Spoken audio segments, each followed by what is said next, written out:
So hello guys, start करते हैं breathing and exchange of gases, our first chapter of human physiology cut and eat questions. ठीक है। पहला question है respiration in insects, है ना। इसको डायरेक्ट क्यों होता है? क्योंकि हमें पता है जो एयर होती है उनके अंदर डायरेक्ट ट्यूब्स के थ्रू डायरेक्टली एक्सचेंज हो जाती है। ठीक है, तो इसका फर्स्ट ऑप्शन जो है वो करेक्ट हो जाएगा। सेकेंड क्वेश्चन की बात करते हैं। तो consider the transition between the state depicted in diagram A and B if a neuromuscular toxin selectivity and reversibly inhibited the function of only the external intercostal muscles while the diaphragm remained fully functional. Which of the following scenario would most accurately describe the immediate effect of the depicted breathing mechanism? यानी ये कह रहा है कि कहीं ना कहीं इन्होंने एक्सटर्नल इंटरकोस्टल मसल्स में कुछ ना कुछ खराबी आ चुकी है, लेकिन हमारे डायफ्राम जो है वो फुली फंक्शनल हैं। अब हम इनके ऑप्शंस को पढ़ते हैं। तो ऑप्शंस पहला कह रहा है डेट इज डायग्राम ए में आपको इंस्पिरेशन जो है वो पूरी की पूरी तरह एबोलाइज्ड हो जाएगा, यानी खराब हो जाएगा, जबकि एक्सपायरेशन जो है वो नॉर्मली चलेगा। देखो, एक्सटर्नल इंटरकोस्टल मसल्स जो होती हैं वो हम कह सकते हैं, है ना, बेसिकली हमारा एयर को इनसाइड लेने में हेल्प करती हैं।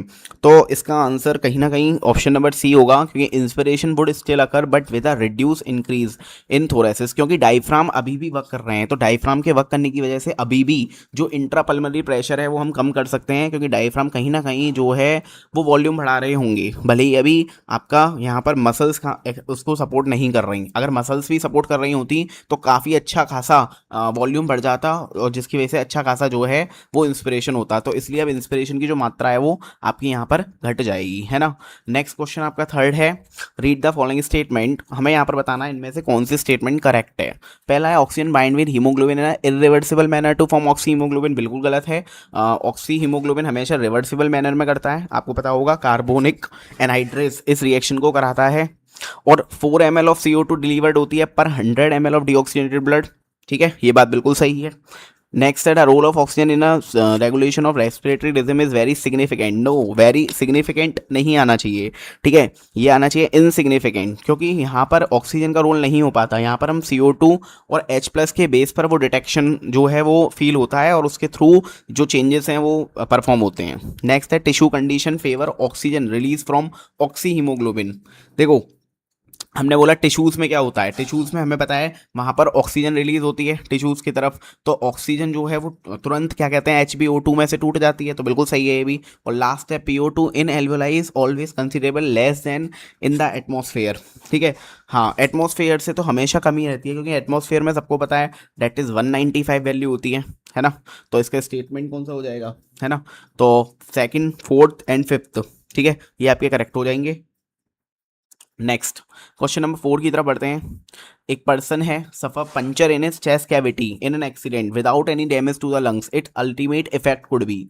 अगर उसकी चेस्ट कैविटी पर पंचर हुआ है और लंग्स तक वो बातें नहीं पहुंची हैं, तो कहीं ना कहीं सेसेशन ऑफ ब्रीथिंग हो सकती है। देखो, ब्रीथिंग रेट पर हम नहीं डिपेंड कर सकता, वो ब्रीथिंग जो है वो रुकी हुई ब्रीथिंग, मतलब सेसेशन समझते हो, मतलब कि अटकी है ना, अटक अटक कर ब्रीथ हो रही है, या है ना रुकी सी, है ना। लेकिन रेस्पिरेशन पे यहाँ पर कोई इफेक्ट नहीं पड़ेगा, ब्रीथिंग पर पड़ सकता है, सेसेशन हो सकता है ना। नेक्स्ट है mark the true statement among the following with reference to normal breathing. देखो, ब्रीथिंग हमें पता है इंस्पिरेशन एक एक्टिव प्रोसेस है, और जबकि एक्सपिरेशन क्या है, एक पैसिव प्रोसेस है। तो inspiration is active process where expiration is a passive process, option B. Next हम बात करते हैं क्वेश्चन नंबर 6 की। Refer to the given flow diagram which of the following option correctly identify the structure and function. ये diagram कहीं ना कहीं alveoli का दे रखा है ना, और यहाँ पर मैंने बताया था यहाँ पर लेस देन 1 मिलीमीटर का जो होता है डिफ्यूजन मेम्ब्रेन पूरी की पूरी प्रेजेंट होती है ना। तो यहाँ पर आपको दिख रहा होगा पहला डायग्राम जो है वो एल्वेओलर कैविटी को दिखा रहा है ना, और जो दूसरा डायग्राम है वो main site of exchange of respiratory gases को दिखा रहा है। तो option number C is the right answer, ठीक है। नेक्स्ट बात करते हैं क्वेश्चन नंबर, ठीक है, 7th की। 7th क्वेश्चन कह रहा है the provided diagram illustrate a simplified model of the human circulatory system, identify the option that accurately coded. अच्छा, ये डायग्राम दिया हुआ है, इस डायग्राम में हमको बताना है, ठीक है, इस डायग्राम से रिलेटेड यहाँ पर स्टेटमेंट है। आपको यहाँ पर सिस्टमेटिक और, ठीक है, सिस्टमेटिक और पल्मोनरी सर्कुलेशन का दिया हुआ है। ऑप्शन है यहाँ पर vessel carrying predominantly deoxygenated blood with low PO2, ठीक है। और यहाँ पर आपको और भी ऑप्शंस हैं, आपको यहाँ ये बताना है, देखो ये रहे, ठीक है, मतलब आपको यहाँ पर ये जो स्टेटमेंट है उससे जज करना है आंसर। जैसे तीसरी स्टेटमेंट है transport oxygen rich blood enabling the delivery of oxygen to tissue where it is offloaded. तो ये आपकी कहीं ना कहीं पल्मोनरी आर्टरी की बात हो रही है ना। पल्मोनरी आर्टरी की या सिस्टमेटिक आर्टरी की, पहले कंफ्यूज मत होना, क्योंकि हम टिश्यूज तक पहले पल्मोनरी आर्टरी जो है वो लंग्स से, ठीक है, वो हार्ट से आपकी पल्मोनरी आर्टरी जो होती है वो ऑक्सीजनेटेड ब्लड जाती है, और उसके बाद सिस्टमेटिक आर्टरी क्या करती है, वो एट द टिश्यू लेवल पर एक्सचेंज करती है। तो थर्ड वाले का क्या हो जाएगा, systematic artery. Vessel transporting blood towards the heart that is highly oxygenated, तो ये तो सबको पता है, दैट इज पल्मोनरी वीन, है ना। और पहला जो स्टेटमेंट था वो हमारा था जो कि डीऑक्सीजनेटेड ब्लड करती है, तो डीऑक्सीजनेटेड ब्लड कौन करती है, दैट इज पल्मोनरी आर्टरी। तो ऑप्शन नंबर क्या हो जाएगा इसका, ऑप्शन नंबर बी इसका राइट हो जाएगा, ठीक है। नेक्स्ट बात करते हैं क्वेश्चन नंबर 8 की। क्वेश्चन नंबर 8 क्या कह रहा है, a significant accumulation of fluid in a pleural cavity can impair breathing, ठीक है, बिल्कुल सही बात है भाई। अगर हमारा जो बेसिकली प्लूरल कैविटी है वो क्या करता है, वो फ्रिक्शन रिड्यूस करने में हेल्प करता है, शॉक एब्जॉर्बर होता है, और अगर उसके अंदर कुछ भी फ्लूइड भर जाएगा तो कहीं ना कहीं ब्रीथिंग पर इफेक्ट आएगा, रेस्पिरेशन पर ओवरऑल आ सकता है, बट मेनली इफेक्ट किस पे करेगा, डेट इज ब्रीथिंग पर। Excess fluid compress the lungs limiting their ability to expand fluids, बिल्कुल सही बात है, और रीजन एकदम करेक्ट एक्सप्लेनेशन है, ठीक है। क्वेश्चन नंबर 9 की बात करते हैं, CO2 dissociate from carb amino haemoglobin when, देखो कार्ब अमीनो हीमोग्लोबिन का मतलब है HbCO2, और हीमोग्लोबिन जब CO2 के साथ बाइंड डिसोशिएट कब करेगा, जब ऑक्सीजन का अमाउंट ज़्यादा होगा, है ना, और CO2 का लो होगा, तो option number B. Next, the oxygen haemoglobin dissociation curve will show a right shift in case of, देखो राइट लेफ्ट शिफ्ट और राइट शिफ्ट क्या होता है, लेफ्ट शिफ्ट जो होता है वो बेसिकली एल्वेलाई के टाइम पर होता है, एल्वेलाई के लेवल पर, और राइट शिफ्ट आपका टिश्यूज के लेवल पर। तो राइट शिफ्ट टिश्यू, और टिश्यूज में क्या होता है, PCO2 हाई होती है, ठीक है, option A. Next, from the following relationship between respiratory volume and mark the correct answer. अच्छा, ये यहाँ पर रिलेशन दे रखे हैं, इंस्पिरेटरी कैपेसिटी, तो inspiratory capacity tidal volume plus residual volume तो नहीं होता, ठीक है। इंस्पिरेटरी कैपेसिटी तो total tidal volume plus inspiratory reserve volume होता है। वाइटल कैपेसिटी का मतलब है भाई tidal volume, inspiratory reserve volume, expiratory reserve volume, बिल्कुल सही है। फिर थर्ड है आपका यहाँ पर रेजिडुअल वॉल्यूम, रेजिडुअल वॉल्यूम का मतलब आप यहाँ पर देखो ये रिलेशंस हैं, जिसको इसका मीनिंग पता होगा वही कर सकता है। अब रेजिडुअल वॉल्यूम जो होता है वो वाइटल कैपेसिटी में से इंस्पिरेटरी रिजर्व वॉल्यूम तो कहीं से भी नहीं होगा, और टाइडल वॉल्यूम इंस्पिरेटरी कैपेसिटी और इंस्पिरेटरी रिजर्व वॉल्यूम, ठीक है, हाँ ये हो सकता है, तो इसका ऑप्शन बी हो जाएगा, इनकरेक्ट करेक्ट इनकरेक्ट करेक्ट, ठीक है। नेक्स्ट बात करते हैं क्वेश्चन नंबर 12 की। क्वेश्चन नंबर 12 कह रहा है, the given figure illustrate the changes in lung volume during the process of breathing, the change from second to third indicate, देखो सेकंड से थर्ड क्या हो रहा है, सबसे पहले टाइडल वॉल्यूम होता है, ठीक है, और टाइडल वॉल्यूम का इंस्पिरेशन होता है, तो इंस्पिरेशन दिखाया फर्स्ट टू सेकंड, और सेकंड टू थर्ड कहीं ना कहीं एक्सपेंशन दिखा रहा है थोरेसिस कैविटी का, ठीक है, एक्सपेंशन दिखा रहा है या movement of air out of the lung, यानी कि एक्सपायरेशन दिखा रहा है, एक्सपायरेशन दिखा रहा है, तो option number C. Question number 13 की बात करते हैं, how many of the following statement are incorrect, ठीक है। CO2 accumulation in the blood is associated with increase in pH, देखो CO2 एक्यूमुलेशन, देखो CO2 is directly proportional to H plus directly proportional to temperature, तो पहली statement तो गलत हो गई। Trachea primary secondary tertiary bronchi and terminal bronchiole supported by incomplete cartilaginous rings, ठीक है, मैंने बताया था सिर्फ इनिशियल ब्रोंक्यूल तक ये काम होता है ना, इनिशियल ब्रोंक्यूल तक ये काम होता है, टर्मिनल ब्रोंक्यूल तक की बात नहीं जाती है, तो गलत है ये भी। एक्सपायरेशन है ना, take place when the intrapulmonary pressure is lower than the atmospheric pressure, ये भी बिल्कुल गलत है भाई, अंदर का प्रेशर क्या होना चाहिए, ज़्यादा, high pressure to low pressure तभी तो गैस एक्सचेंज होगी। And fourth is mechanism breathing depend mainly on the habitat and level, बिल्कुल सही बात है, ठीक है, तो इसका आंसर हो जाएगा आपका, ठीक है, फर्स्ट सेकंड एंड थर्ड, क्योंकि जो इनकरेक्ट स्टेटमेंट है लास्ट वाली सही है। Choose the incorrect statement. Next, CO2 is trapped as bicarbonate at the alveoli level and transfer to the lungs is release out, ठीक है, तो यही गलत है भाई, CO2 एल्वेओलाई के लेवल पर थोड़ी ना ट्रैप होती है, वो तो टिश्यूज के लेवल पर होती है। बाकी pulmonary capacity can be use in clinical diagnosis, बिल्कुल। Lower side of thoracic chamber is form by the dome shape diaphragm, yes, और 100 ml से 5 ml O2 और 4 ml CO2 आपकी होती है, ये सबको पता है। अब ये अरेंज द स्टेप, ये हर बार क्वेश्चन पूछा जाता है अरेंज करने का, सबको पता है। सबसे पहले क्या होता है, ऑक्सीजन जो होती है वो एयर, है ना, सबसे पहले हम एयर, है ना, डिफ्यूजन करते हैं, डिफ्यूजन के बाद वो ट्रांसपोर्ट होता है, पहले वो एल्वेओलाई के लेवल पर डिफ्यूजन हो रहा होगा, है ना, एल्वेओलाई के लेवल पर डिफ्यूजन हो रहा होगा, नहीं सबसे पहले तो आप सांस ले लो, यानी सबसे पहले 4 सांस ले लोगे, डेट इज 4, ठीक है, उसके बाद हम कहेंगे कि सांस लेने के बाद वो डिफ्यूजन होगा एल्वेओलाई के सरफेस पर, जब वो एल्वेओलाई के सरफेस पर डिफ्यूजन होगा तो हम क्या बोल सकते हैं कि भाई उसके बाद ट्रांसपोर्ट होगा, ट्रांसपोर्ट कहाँ पर होगा, that is gases by blood. तो यानी यहाँ पर सबसे पहले आपको 4 चूज करना है, जैसे ये वाला, यानी डी ऑप्शन से हो जाएगा, वो आपका राइट हो जाएगा। ये 4 5 3 2 1, ठीक है। पहले 4 आएगा, फिर 5, फिर 3 और फिर 2, यानी डिफ्यूजन गैसेस के एक्सचेंज पर, और लास्ट में आपका जो ऑक्सीजन है वो क्या हो जाएगा, यूटिलाइज हो जाएगा नहीं हो जाएगा। आगे बढ़े, नेक्स्ट क्वेश्चन नंबर 16 की तरफ बढ़ते हैं, ठीक है। क्वेश्चन नंबर 16 क्या कह रहा है, क्वेश्चन नंबर 16 कह रहा है आपका, ठीक है, a person being rescue from droning is brought to a surface and immediately takes in a very deep breath. The volume of air inhaled in this large breath is best described as। अचानक से कोई डूबता हुआ इंसान को बाहर निकाला है, और जब डूबता हुआ इंसान को बाहर निकालोगे तो जो कौन सी एयर वो इनहेल्ड करेगा, तो भाई मुझे बताओ उसको क्या होगा। भाई मैं कहता हूँ, हम जब कोई बाहर निकलता है तो उसको सांस ली जाती है, उसको सांस नहीं आती, तो उसको बहुत सारी सांस क्या होनी पड़ती है, इनहेल करनी पड़ती है, तो वो अपनी फुली फंक्शनल काम करेगा, यानी कि, और जब हम मैक्सिमा वर्ड बोलते हैं तो हम वाइटल के लिए यूज़ करते हैं, तो आंसर इज कहीं ना कहीं इसका आंसर वाइटल कैपेसिटी पर जाना चाहिए। तो वाइटल कैपेसिटी का मतलब क्या है कि मैक्सिमम एक्सेलेशन के बाद मैक्सिमम इनहेलेशन करना, यही तो होता है वाइटल कैपेसिटी का मतलब। तो यहाँ पर ये बहुत ही अच्छा सवाल है, ठीक है। तो इसका क्या आंसर हो जाएगा, डेट इज वाइटल कैपेसिटी।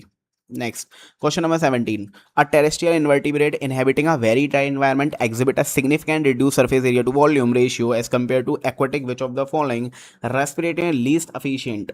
भाई कौन सा लीस्ट एफिशिएंट होगा, कोई एक टेरेस्ट्रियल इन्वर्टिब्रेट बताओ, कहीं पर रह रहा है, कहीं एकदम ड्राई पे रह रहा है, तो उसका जो सरफेस एरिया है वो एक्वाटिक के कंपेयर पे क्या हो गया, वो कम हो चुका है, ठीक है। तो इसका बेसिकली होगा क्या रीज़न, कि भाई जो जो क्यूटिकल है ना, वो जो least efficient for this organism, भाई यहाँ पर एफिशिएंट क्या है, यहाँ पर अगर वो एक moist covering the entire surface cuticle के थ्रू करेगा तो वो लीस्ट एफिशिएंट रहेगा, क्यों, क्योंकि ऑलरेडी उसका सरफेस एरिया कम हो चुका है, और अगर सरफेस एरिया कम हो चुका है तो अब उसे सरफेस एरिया बढ़ाने के लिए कहीं ना कहीं लंग्स की जरूरत पड़ सकती है, ठीक है। तो नॉर्मल बॉडी सरफेस से वो काम नहीं कर पाएगा, क्योंकि ऑलरेडी सरफेस एरिया कम है उसका, ठीक है। क्वेश्चन नंबर 18 है, choose the incorrect statement regarding the mechanism and functioning of breathing in mammals. फिर हमें गलत स्टेटमेंट बतानी है। पहला है, forceful exhalation require muscular efforts. बिल्कुल सही बात है, हमें जब फोर्सफुल एक्सपेलेशन करते हैं तो हमारी एक्सटर्नल इंटरकोस्टल मसल के साथ इंटरनल इंटरकोस्टल मसल और डायफ्राम मसल्स यूज होती हैं।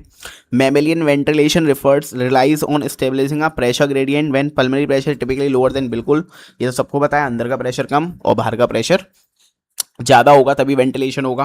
नेक्स्ट है, contraction of diaphragm increases the volume of the thoracic chamber in the dorso ventral axis. देखो, जब डायफ्राम कॉन्ट्रैक्ट करता है तो वॉल्यूम बढ़ता है, और वॉल्यूम जो, और डायफ्राम की वजह से जो है वो डोर्सो वेंट्रल, तो भाई रिब्स की वजह से, एक्सटर्नल इंटरकोस्टल मसल्स की वजह से, डायफ्राम की वजह से तो एंटीरियर पोस्टीरियर डायरेक्शन में बढ़ता है। ये तो बहुत ही ईजी था, incorrect answer is C. Okay, next we are for move forward to question number 19, ठीक है। क्वेश्चन नंबर 19 क्या कह रहा है, देखो कितने अच्छे स्टेटमेंट टाइप के क्वेश्चन हैं इसमें। To protect workers in high risk industry from developing occupational respiratory disorder a comprehensive primary prevention strategy should prioritise. देखो उस टाइम पर हमने यहाँ पर एक ऑक्यूपेशनल डिसऑर्डर पढ़ा था, तो हमने कहा था या तो उनको मास्किंग होनी चाहिए थी, है ना, यानी कि हम बोल सकते हैं mandatory and consistent use of appropriate respiratory protective equipment. बिल्कुल सही है, क्योंकि देखो उनको कोई ड्रग दे दोगे वो कब तक काम आ जाएगी, है ना। तो मेन तो भाई आप पहले से कहते हैं ना, प्रिवेंशन है ना इज बेटर देन क्योर, तो वही है, यहाँ पर प्रिवेंशन आपको करनी चाहिए। Question number 20, a non smoking patient present with symptom of headache dizziness and fatigue, blood test हुआ markedly elevated carboxyhaemoglobin level.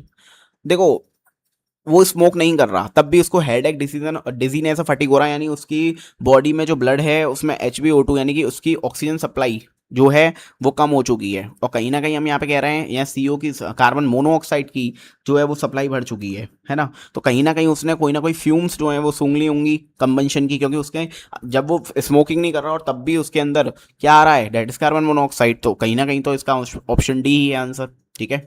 Question number 21 की बात करते हैं, ठीक है। The partial pressure of oxygen और कार्बन डाइऑक्साइड दे रखा है, ठीक है। हमको करेक्ट स्टेटमेंट बतानी है। देखो बहुत ईजी है, हमने कहा था ऑक्सीजन जब भी ज़्यादा होगा तो उसकी वैल्यूज हमने याद करी है, लाइक 159, ठीक है, 95, 104, और जब भी कम होगा तो उसकी वैल्यू 40 होगी। और ऑक्सीजन कम कहाँ पर होता है, टिश्यूज़ के लेवल पर। तो ऑप्शन नंबर ए देखो पहले से ही हो गया टिश्यू। फिर हम बात करते हैं 159 तो हमें पता है, एक्चुअली शायद मैंने 195 बोल दिया क्या शुरू में, सॉरी, 159 होता है एटमॉस्फेरिक ऑक्सीजन। तो अगर हम उसको कार्बन डाइऑक्साइड, और कार्बन डाइऑक्साइड एटमॉस्फेयर में सबको पता है 0.3% होती है, तो ऑप्शन नंबर बी। सी की बात करते हैं, 104 एल्वेलाई में होती है, ठीक है, 104, यस, क्योंकि पल्मोनरी आर्टरी में है ना, दैट इज वहां पर 95 होती है, क्योंकि में ऑक्सीजनेटेड ब्लड होता है। नेक्स्ट क्वेश्चन नंबर 22, ह्यूमन के अंदर नॉर्मल फिजियोलॉजिकल कंडीशन में हमें हमसे पूछा है एवरी 500 ml कितना करेगा, तो हमें मालूम है 100 ml कितना करता है, अभी पढ़ कर आए हैं 5, तो 500 कितना करेगा, ठीक है, तो 5 से डिवाइड कर दोगे, एंड 5 5 जा 25, भाई 100 ml 5 कर रहा है, तो 500 ml में कितना करेगा, ठीक है, 5 इंटू कर दोगे, नहीं हो जाएगा, 25 ml हो जाएगा आंसर। भाई ये तो मैथमेटिक्स है, बिल्कुल नॉर्मल।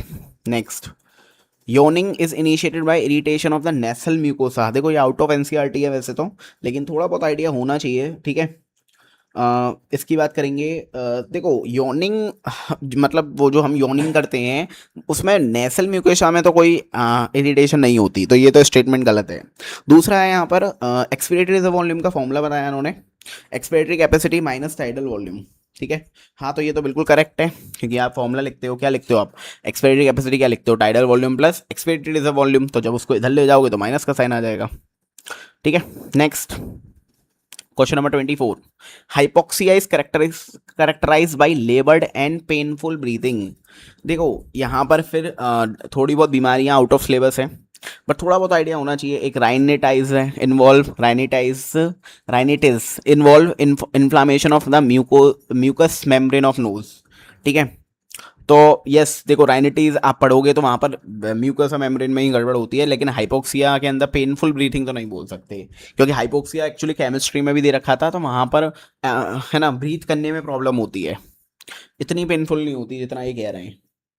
नेक्स्ट क्वेश्चन नंबर 25 की बात करते हैं, मैचिंग दे रखी है, ये तो डायरेक्ट एनसीईआरटी का क्वेश्चन है, बस थोड़ा सा घुमाया हुआ है, क्योंकि हम इंस्पिरेटरी कैपेसिटी में ऐड करेंगे इंस्पिरेटरी वॉल्यूम जो कि 2500 से 30,000 होता है, और 500 प्लस करेंगे तो 3000 से 3500 हो जाएगा, तो ए का फोर्थ हो जाएगा, ठीक है। बाकी आप कर लेना, बहुत ईजी है। वाइटल कैपेसिटी, ठीक है, टोटल वाइटल कैपेसिटी में क्या हो जाएगा भाई, हाँ टाइडल वॉल्यूम, इंस्पिरेटरी कैप, हाँ इंस्पिरेटरी वॉल्यूम और एक्सपिरेटरी वॉल्यूम तीनों को ऐड कर दो, यानी 500, 2500 और 1000, तो कितना हो जाएगा, ठीक है। तो अपने आप कर लो ऐसे। 25 के बाद हम बात करते हैं 26वें क्वेश्चन पर, ठीक है। 26वां क्वेश्चन आपसे पूछा है, यहाँ पर आपको ऑप्शन दिए, करेक्ट स्टेटमेंट बतानी है। The function of the tracheal cilia is to pass mucus out. Cilia का काम क्या होता है, बिल्कुल सही है, म्यूकस को भागना, है ना, बाहर छोड़ना। Tracheal rings are ventrally incomplete to help deglutition, ठीक है, नहीं, डॉट वेंट्रली इनकम्प्लीट तो नहीं होती, ठीक है, हाँ डॉर्सली, हाँ हाँ ट्रैकियल रिंग्स का ये काम नहीं है, बिल्कुल गलत है, ठीक है। नेक्स्ट बात करते हैं, entry of air into the lung lead to expansion of chest, है ना, और pulmonary ventilation always more than that of alveolar ventilation, and typical value of total lung capacity is about 6 litre. तो देखो ये अच्छा क्वेश्चन है, इसमें correct answer पूछा है, इसका आंसर आपका है ए, डी और ई जो है वो स्टेटमेंट आपकी करेक्ट है। डी स्टेटमेंट बिल्कुल सही है और ई भी बिल्कुल सही है। टोटल लंग कैपेसिटी एक्चुअली ये एनसीईआरटी में नहीं दे रखा है ना, 6 लीटर वाला, इसलिए कॉन्ट्रोवर्शियल है, तो आप इसे छोड़ सकते हो ई वाला पॉइंट। बाकी ए सही है और डी भी सही है, लेकिन entry of air into the lungs lead to expansion of chest ये बिल्कुल गलत है, ठीक है। नेक्स्ट बात करते हैं, ये कंट्रोवर्शियल क्वेश्चन रहा है, इसका आंसर शायद गलत दे रखा था, और क्योंकि हमारे सिलेबस में भी नहीं है इसलिए मैं थोड़ा सा इसमें प्रॉब्लम क्रिएट हो रही है। Next, fear of excitement generally causes on breathe rapidly and it result in the decrease of CO2 concentration, in what way there is a change in pH. देखो जब एक्साइटमेंट और पीएच होती है तो सबको पता है कि CO2 की कंसंट्रेशन कम हो रही है, और सबको पता है अगर CO2 is directly proportional to H plus ion तो H प्लस कम होंगे, और H प्लस कम होंगे तो हम बोल सकते हैं पीएच जो होगी वो बढ़नी चाहिए, ठीक है। नेक्स्ट बात करते हैं, similarity between the trachea of cockroach and human. देखो दोनों में एक ही चीज है कि इनकी जो वॉल्स होती हैं वो डिफॉर्म नहीं हो सकती, है ना, can not be deform and non collapsible valves, क्योंकि हमको पता है ट्रैकिया, अगर कॉकरोच की बात करते हैं, ठीक है, एक्सचेंज ऑफ गैसेज ही हो रही होगी, पेयर्ड ही स्ट्रक्चर है, ठीक है। आपने स्पाइरिकल्स पढ़े होंगे कॉकरोच में, और ओपन आउट, है ना, स्पाइरिकल्स, तो दोनों में सेम चीज़ें हैं। फिर पूछा 29, फाइंड द इनकरेक्ट स्टेटमेंट। भाई नॉर्मल ब्रीथिंग जो होती है वो एब्डोमिन, है ना, एब्डोमिनल ब्रीथिंग कहलाती है, ठीक है, सही है। And human lips are not respiratory organ तो नहीं है, भले ही हेल्प करते हैं रेस्पिरेशन में। During transport of CO2 blood does not become acidic due to blood buffer, हाँ बफर वो क्लोराइड आयन शिफ्टिंग होती है। और for proper transport of oxygen and CO2 blood should be slightly acidic, ऐसा बिल्कुल भी नहीं है, बिल्कुल भी नहीं है, क्योंकि ये सब कुछ मेंटेन हम कर लेते हैं, रिवर्स शिफ्ट आपने शिफ्ट पढ़ा होगा, है ना। नेक्स्ट क्वेश्चन की तरफ बढ़ते हैं, डेट इज 30, फिर से मैचिंग दे रखी है, हाइपोक्सिया हमने बताई थी, ठीक है। ऑक्सीजन की बाइंडिंग कम हो जाती है बेसिकली जब हम हाई एल्टीट्यूड पर जाते हैं, तो ये बीमारी होती है। एम्फाइसीमा, है ना। एम्फाइसीमा क्या होता है, सिगरेट स्मोकर जो होते हैं उनके अंदर एल्वेओलर वॉल्स डैमेज हो जाती हैं, है ना। और लेफ्ट शिफ्ट कब होता है, लेफ्ट शिफ्ट हमने बताया था जब एल्वेओलाई के टाइम पर, तो एल्वेओलाई के टाइम पर बाइंडिंग ऑफ ऑक्सीजन हो जाती है ना, यानी कि PCO2 डिक्रीज हो जाएगा, ठीक है, CO2 डिक्रीज हो जाएगा, नहीं C का फोर्थ हो जाएगा। और ब्लड इज एसिडिक, अगर ब्लड एसिडिक है तो क्या होगा मुझे बताओ, ठीक है। तो कहीं ना कहीं pH जो है वो हम बोल सकते हैं कम है, और pH कम है तो हम बोल सकते हैं H+ ज़्यादा यानी CO2 ज़्यादा है, और CO2 ज़्यादा है तो बाइंडिंग ऑफ ऑक्सीजन हीमोग्लोबिन क्या हो जाएगी, कम हो जाएगी, ठीक है। नेक्स्ट बात करते हैं क्वेश्चन नंबर 31, ठीक है। 31 कह रहा है the residual air in the lungs slightly decrease the efficiency of respiration in mammals. देखो रेजिडुअल एयर आपकी लंग्स में एक हमने बोला था नेगेटिव प्रेशर प्रेजेंट होता है, और जब नेगेटिव प्रेशर प्रेजेंट होता है तो वो कहीं ना कहीं थोड़ी बहुत एफिशिएंसी को कम कर सकता है ना, क्योंकि ऑलरेडी प्रेजेंट है ना, इसलिए ऑलरेडी एयर प्रेजेंट होती है। और इंसेक्ट्स के अंदर सर्कुलेटरी बॉडी फ्लूइड सब टू डिस्ट्रीब्यूट ऑक्सीजन टू नहीं, इंसेक्ट के अंदर कोई बॉडी फ्लूइड नहीं होता, उनके अंदर एक सिर्फ ट्यूब्स होती है, वही एक्सचेंज ऑफ गैसेस का काम करती है। नेक्स्ट 32वां क्वेश्चन है, असर्शन रीजनिंग दे रखी है, ठीक है। The oxygen dissociation curve has a sigmoid pattern, बिल्कुल सही बात है ना। और the binding of oxygen with haemoglobin occur in a cooperative manner, बिल्कुल कोऑपरेटिव मैनर में प्रॉपर काम होता है ना। तो reason is the correct explanation. Next 33 की बात कर लेते हैं। In the given diagram of oxygen dissociation curve आपको दे रखा है डायग्राम, आपसे पूछा है under normal physiological condition the partial pressure oxygen at the tissue level is represent. देखो टिश्यू लेवल पर आपको पता है पार्शियल प्रेशर क्या होगा, डेट इज यहाँ पर हम बात करेंगे टिश्यू लेवल पे पार्शियल प्रेशर ऑक्सीजन 40 होता है ना। तो 40 कहाँ पर दिखा रहा है, यहाँ पर बी दिखा रहा है कहीं ना कहीं, है ना। अगर बी का ग्राफ देखोगे तो कहीं ना कहीं 40 के आसपास ले जा रहा होगा, ठीक है। Next given the blow graph show the oxygen dissociation. देखो ये ग्राफ बेस्ड क्वेश्चंस बहुत अच्छे आते हैं, और इसमें बच्चा बहुत कंफ्यूज होता है। आपको ये पता होना चाहिए कि लेफ्ट शिफ्ट कब होता है, राइट शिफ्ट कब होता है, और आपको पार्शियल प्रेशर और ऑक्सीजन के कंपेयर में आपको देखना पड़ेगा, ठीक है। नेक्स्ट हम बात करते हैं, यहाँ पर भी ऑक्सीजन डिसोसिएशन कर्व दे रखा था। अब यहाँ पर इन्होंने पूछा क्या है इस क्वेश्चन में, इन्होंने XYZ लेबल कर रखे हैं, और आपको यहाँ पर XYZ में बताना है कौन सी पल्मोनरी आर्टरी है या वीन है, ठीक है। तो एक्स वाला जब आपने ग्राफ देखा था वहाँ पर, तो एक्स वाला ग्राफ आप कहीं ना कहीं देखो, मैंने कहा था राइट शिफ्ट कहाँ पे होता है, टिश्यू पर। तो राइट शिफ्ट टिश्यू पर होता है, टिश्यूज पर आपके पास कौन मिलेगी, ठीक है। पल्मोनरी वीन जो होती है वो क्या करती है, ठीक है, वो ऑक्सीजनेटेड ब्लड ला रही होगी, ठीक है। और वाई और जेड जो होगा वो आप हम बोल सकते हैं PO2, यानी कि प्रेशर ऑफ ऑक्सीजन वहां पर कम होगा। तो जेड वाले में क्या हो सकता है भाई, ऑक्सीजन का प्रेशर बहुत ज़्यादा कम हो गया। तो बहुत ज़्यादा कम कब हो जाता है, जब हम एक्सरसाइज करते हैं। एक्चुअली होता क्या है, जो टिश्यूज़ को डिलीवर करते हैं ना ऑक्सीजन, वो हम टोटल ऑक्सीजन डिलीवर नहीं करते, कुछ स्टोर करके रखते हैं, जब वो एक्सरसाइज के काम में आएगा।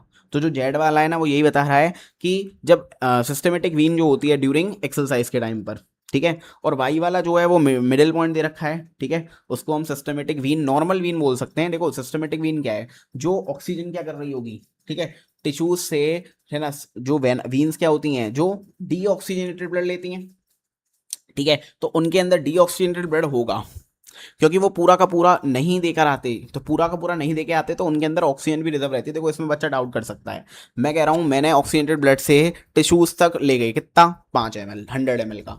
अब 5 ml से भी हमने कुछ स्टोर करके रखते हैं, तो जब हम वापस से डीऑक्सीजनेटेड ब्लड लाते हैं तो उसके अंदर ऑक्सीजनेटेड ब्लड भी होता है, वो पूरा का पूरा नहीं हो पाता। तो सिस्टमेटिक वीन के अंदर वाई कंडीशन आ जाती है।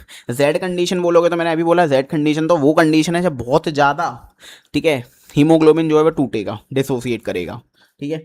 और एक्स कंडीशन हम ऑलरेडी बात कर चुके हैं, डेट इज पल्मोनरी वीन, है ना। ये कहाँ पर टाइम है, पल्मोनरी वीन जहाँ पर आपको पता है प्रेशर कौन सा, पल्मोनरी वीन में कौन सा होता है आपका, ऑक्सीजनेटेड ब्लड, तो ऑक्सीजनेटेड ब्लड यानी कि HbPO2 बहुत ज़्यादा क्या होता है, सैचुरेट होता है यानी एसोसिएट होता है। तो आप ऐसे भी कर सकते हो, राइट शिफ्ट मतलब एसोसिएशन और लेफ्ट शिफ्ट मतलब डिसोसिएशन, तो उससे भी क्वेश्चन कर सकते थे बहुत easily.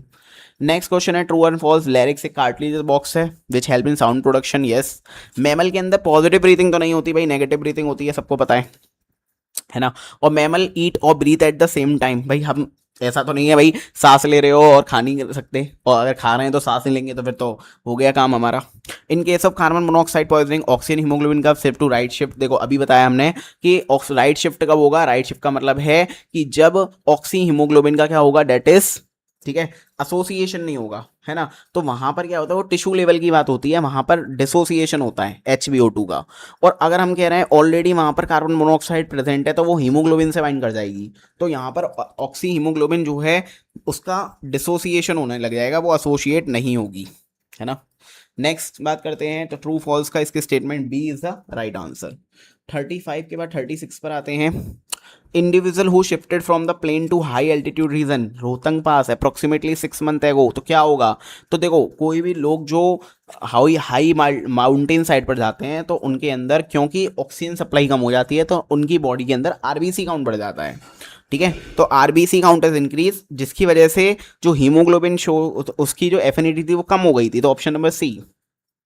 37, which of the following is not correct, formation of oxyhaemoglobin is the process of oxidation, ठीक है। देखो it is a reversible process होता है, एक फिजिकल प्रोसेस है, यहाँ कोई ऑक्सीडेशन रिडक्शन नहीं है, it's a not a chemical process. तो पहली स्टेटमेंट तो बिल्कुल ही गलत हो गई, यही इसका आंसर हो गया। बाकी आप और भी स्टेटमेंट पढ़ सकते हो इसकी। एवरी 100 ml, यस 5 ml करती है dissociation curve between percent saturated of haemoglobin oxygen in partial pressure, ठीक है, वही कर्व दिखाता है। High concentration of CO2 activate dissociation of oxy haemoglobin, बिल्कुल सिंपल सी बात है। नेक्स्ट 38 की बात करते हैं। Why is carbon monoxide considerably high toxic to animal particularly related to gas transport in the blood, क्यों करती है, क्योंकि वो क्या करती है, देखो अगर हम कह रहे हैं कार्बन मोनोऑक्साइड आपकी बॉडी में आ गई तो कहीं ना कहीं ऑक्सीजन का ट्रांसपोर्ट है वो गया, क्योंकि हीमोग्लोबिन जो है वो कार्बन मोनोऑक्साइड की जो बाइंडिंग एफिशिएंसी है वो बहुत ज़्यादा होती है, ठीक है। 39 की बात करते हैं। Select the incorrect statement, respiration एक कैटाबॉलिक प्रोसेस है, ठीक है, और reduction in pH will not until the breathing rate, बिल्कुल बिल्कुल गलत है, क्योंकि ब्रीथिंग रेट डिपेंड ही करती है CO2 और H+ आयन की कंसंट्रेशन पे, तो ऑप्शन नंबर सी इसका राइट ऑप्शन हो जाएगा, it is a incorrect statement. Diffusion of gases occur in the alveolar region only and not in the other part of the respiratory surface because, देखो हमारे अंदर एक लिमिटेड डिफ्यूजन आपको दिखता है, डेट इज, ठीक है, क्योंकि उसकी हमें ऐसा नहीं है कि डिफ्यूजन कहीं भी हो जाएगा, उसके लिए सबसे पहले सरफेस एरिया बड़ा होना चाहिए, डिफ्यूजन मेम्ब्रेन थिन होनी चाहिए, वेस्कुलर चीज होनी चाहिए, और plasma membrane is too moist, हमको एकदम पतली सी एकदम मॉइस्ट प्लाज्मा मेम्ब्रेन चाहिए होती है, थिन तो चाहिए सॉरी डिफ्यूजन मेम्ब्रेन, लेकिन मॉइस्ट भी चाहिए। तो ऑप्शन नंबर ए बी तो वैसे भी गलत हो गई, ए बी डी, तो ऑप्शन नंबर सी, ठीक है। Next question number 41, our lung do not burst during inhalation because of protective mechanism in place, बिल्कुल सही बात है। Stress log in the wall of bronchi and bronchial detect excessive expansion, ठीक है, and trigger reflex signal to the brain which inhibit further inhalation thereby preventing over inflation, मतलब बिल्कुल सही बात है। देखो हमारा कभी लंग सारी की सारी एयर कोलैप्स नहीं कर जाती, बाहर निकल के हमारे लंग्स कोलैप्स नहीं करते, क्यों, क्योंकि कहीं ना कहीं एक सिस्टम प्रेजेंट है, कहीं ना कहीं intra negative pulmonary pressure present होता है, हमारे लंग्स इसलिए बस्ट भी नहीं करते, ठीक है। नेक्स्ट 42 क्वेश्चंस पर बढ़ते हैं। अगर आपकी इंजरी हो जाती है small hole surrounding in lungs, what effect on lung function one would expect, देखो जैसे ही अगर सराउंडिंग आपकी, मैंने कहा था ना ये क्वेश्चंस बहुत अच्छे आते हैं कि होल कर दिया, ठीक है, प्लूरल फ्लूइड में गड़बड़ कर दी, तो यहाँ पर भी वही इंजरी की वजह से स्मॉल हो गया, वो भी मेम्ब्रेन में लंग्स की, और अगर मेम्ब्रेन में हो गया तो पहला बोला expulsion of air from the space between the inner and outer layer of the double membrane, ठीक है। तो एयर कभी ऐसे एंटर नहीं कर सकती, ऑलरेडी नेगेटिव प्रेशर है तो एयर तो एंटर कर ही नहीं सकती, ठीक है, ऑलरेडी वॉल्यूम हाई है, तो वॉल्यूम हाई है, ठीक है, एयर नहीं कर सकती। Entrance of air into the space between lungs result in collapse, हाँ एयर जो हो सकती है ना एक्सपल्शन नहीं कर सकती, ठीक है, ठीक है, एयर एंटर करेगी, एयर एक्सपल, मैंने गलत बोल दिया क्या, सॉरी, मैं ये कह रहा हूँ कि अगर आपके पास इंजरी हो गई लंग्स में तो हमने बोला वहां पर नेगेटिव प्रेशर है, नेगेटिव प्रेशर होने की वजह से एयर अंदर आ सकती है, बाहर नहीं जा सकती, सिंपल सी बात है भाई, अंदर नेगेटिव प्रेशर है, प्रेशर कम है, तो प्रेशर हाई प्रेशर से लो प्रेशर तो अंदर आ सकती है, जा तो ही ना सकती, भी ऑप्शन। नेक्स्ट 43 है central chemoreceptor directly affected by, हमने बताया था कि H प्लस कंसंट्रेशन CSF में, ठीक है, ऑप्शन नंबर सी। 44 फिर से यहाँ पर वो है आपको करेक्टरिस्टिक दे रखे हैं, आपको बीमारी का नाम बताना है, जैसे ब्रोंकाई एंड ब्रोंक्यूल में क्या हुआ, एल्वेओलाई वॉल की इलास्टिसिटी में गड़बड़ हो गई, अपर पार्ट ऑफ लंग्स में फाइब्रोसिस और कोलैप्स द एल्वेओलाई, ठीक है।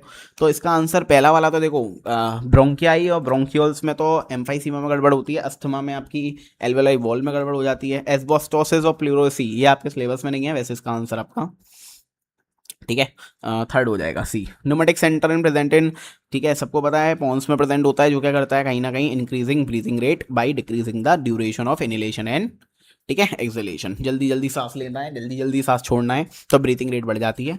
46 है what will the pulmonary ventilation rate in adult man under normal physical condition if it's title volume is 500 ml। तो पल्मोनरी वेंटिलेशन क्या होता है, देखो हम 1 मिनट में कितनी बार, ठीक है, ब्रीथ करते हैं, या दैट इज 12 to 16 टाइम्स, तो 1 मिनट में, और टाइडल वॉल्यूम कितना होता है 500, तो 16 पच्चे 80, तो आंसर इज 8000, ठीक है। Next, cigarette smoking cause emphysema, बिल्कुल। नेक्स्ट है cigarette smoke contain toxic chemical free radical and triggered inflammation lungs, this lead to the breakdown of elastic fibre in the alveoli wall, simple सी बात है, इसकी वजह से increasing their elasticity and causing them to rupture. भैया increase elasticity तो कम हो जाती है, डिक्रीजिंग देयर इलास्टिसिटी, तो असर्शन करेक्ट है, रीजन फॉल्स है। रिडक्शनलिस्ट, सॉरी रिडक्शनलिस्ट बायोलॉजिस्ट का मतलब होता है फिजियोकेमिकल अप्रोच टू स्टडी, ये तो आपका 2025 का है ना, सॉरी रिडक्टनलिस्ट जो भी है यार। Next question number 49, the enzyme carbonic anhydrase facilitate which of the following, देखो यहाँ बच्चा कंफ्यूज होता है क्योंकि हमने जो रिएक्शन पढ़ी है CO2H2O से बाइकार्बोनेट बनाकर और फिर बाइकार्बोनेट को हम तोड़ देते हैं, दोनों ही रिएक्शन सही होती हैं। इसका आंसर ए और सी होना चाहिए, ए रिएक्शन बिल्कुल सही है, सी भी बिल्कुल सही है क्योंकि टूट रहा है, और ए वाले में आपका जुड़ रहा है, ठीक है। तो अच्छा क्वेश्चन है, ठीक है। तो अब यही गड़बड़ कर दी होगी आपने, यस इसका आंसर डी है, ABCD सारी स्टेटमेंट करेक्ट है। क्यों? क्योंकि यहाँ पर आप देखोगे बाइकार्बोनेट जो है वो H प्लस और SCO3 माइनस में कूटता है, क्योंकि हमें कहा था ना H प्लस का भी यहाँ पर बहुत अच्छा रूल आता है। Next find the correct statement in the last question of this chapter, each gram of haemoglobin carry 1.34 ml of oxygen, ये तो हमने पढ़ा ही नहीं है ना, NCERT में दे रखा, चलो देखेंगे अभी। देखो सेकंड भी दे रखा है 75% ऑफ, हाँ ये बिल्कुल सही बात है। देखो ये क्वेश्चन बहुत अच्छा है, ठीक है, कंट्रोवर्शियल क्वेश्चन है, फिर से समझ लो, ABCD इसकी चारों ही स्टेटमेंट करेक्ट हैं, ठीक है, सिर्फ AE स्टेटमेंट गलत है इसकी, कि during the expiration of PO2 of expired air is less than the alveoli, ये तो बहुत ही ईजी है। एक्सपायरेशन में क्या होता है, अंदर जो होता है प्रेशर ज़्यादा होना चाहिए, जबकि ये कह रहे हैं लेस है, ठीक है ना। During expiration PO2 of expired air is less than alveoli air and atmosphere air, नहीं एटमॉस्फेयर एयर से ज़्यादा होनी चाहिए जो हमने एक्सपायर्ड करी है। During fight flight condition, fight flight a significant change in, yes strong signal from pneumatic centre, shallow कर देते हैं, शैलो एंड फास्ट ब्रीथिंग होती है, तो डी भी ठीक है। If you trace the path of a molecule of carbon dioxide start in arteriole in the right thumb and leave the body and expel the minimum number of capillary bed molecule enters to, yes 2 capillary आपको दिखती हैं, ठीक है, आप देख लो भाई pulmonary और systematic capillary आपको दिख रही होगी। और स्ट्रेटनस एक्सरसाइज के बाद आपको पता है 75% ब्लड ही जो है वो हीमोग्लोबिन तक जो है वो पहुंचता है एट द टिश्यू साइट, है ना। हमने 5 ml और 4 ml तो पढ़ा है, जब आप उसका परसेंटेज निकालोगे तो वो 75% आता है, तो इसका आंसर हो जाएगा दैट इज सी। तो यहीं पर, ठीक है, रेस्पिरेशन ऑफ प्लांट आपका जो, sorry breathing and exchange of gases आपका कंप्लीट होता है। मैंने सारे क्वेश्चंस कवर करा दिए हैं। ये कहीं ना कहीं हेल्पफुल तो 100% होगी वीडियो, क्योंकि इसमें सारे क्वेश्चंस हैं और सारे थ्योरेटिकल क्वेश्चन जो केस बेस्ड स्टडी क्वेश्चन बनते हैं वो हमने सारे कवर करा दिए हैं, ठीक है। वीडियो अच्छी लगी हो तो चैनल को सब्सक्राइब कर देना, और अगर तुम्हें ऐसी वीडियो और किस चैप्टर की चाहिए तो वो कमेंट कर सकते हो, ठीक है। Thank you.